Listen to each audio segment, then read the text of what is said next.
आष्ट्या श्री चौंडेश्वरी देवीच्या भावई उत्सवात आळूमुळू खेळ उत्साहात। आष्ट्या येथील ग्रामदैवत श्री चौंडेश्वरी देवीच्या भावई उत्सवानिमित्त शुक्रवारी रात्री पार पडलेला कंकण विधी आणि शनिवारी झालेला पारंपरिक आळूमुळू घोडी खेळ मोठ्या उत्साहात आणि भक्तिमय वातावरणात संपन्न झाला। या पारंपरिक सोहळ्याला हजारो भाविक आणि नागरिकांनी उपस्थिती लावली होती। भावकाई मंदिरात कंकण बंधन विधी पार पडला।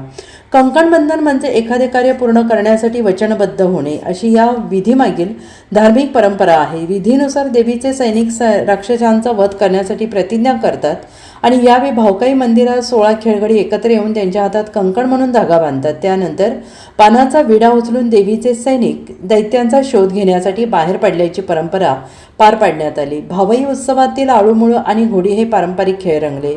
आळूमुळू खेळात देवीच्या सैनिकांपैकी एक जण संपूर्ण काळा वेश धारण करून पिशाच्याचे रूप घेतो।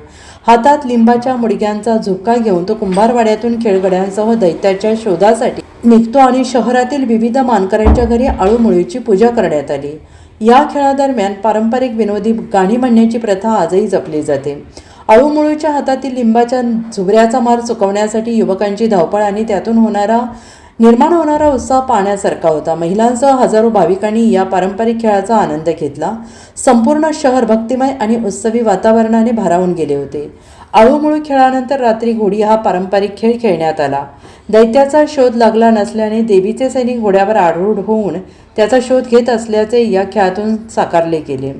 आकर्षक सजवलेल्या लाकडी घोड्या आणि त्यांच्या मागील बाजूस असलेले बोराटीचे शेपूट हे या खेळाचे वैशिष्ट्य ठरले। मध्यरात्री या खेळाची सांगता होताच भावई उत्सवातील आणखीन एका पारंपरिक सोहळ्याची यशस्वी सांगता झाली।